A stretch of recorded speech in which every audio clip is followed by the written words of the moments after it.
Hi, it's Deb from Deb's Days Designs, and I'm back with another project.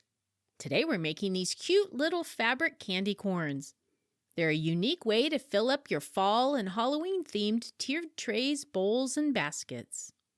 Before I get started, I publish new content frequently, so be sure to subscribe to my YouTube channel or stop by the blog at debsdays.com and check out my Etsy shop, Deb's Days Designs. That's where you'll find a digital version of this project. You can download it at home and print out the entire pattern. It has the materials list and cutting measurements, step-by-step written instructions, color photos, and the printable template. Or, to save paper, just read through the directions on your device and then print out just the template page. All right, let's get this project started. Along with your regular sewing supplies for this project, you'll need yellow and white and orange fabric scraps, a backing fabric, polyester fiberfill stuffing, pinking shears, and of course the printable candy corn template. First, place the orange fabric with the right side facing up.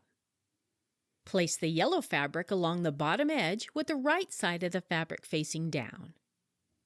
Stitch along the long edge using a 1/4-inch seam allowance. Press it open.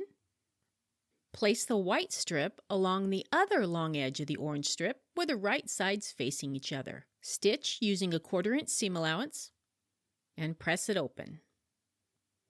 Place the backing fabric with the right side of the fabric facing down. Place the finished piece on top with the yellow fabric along the bottom.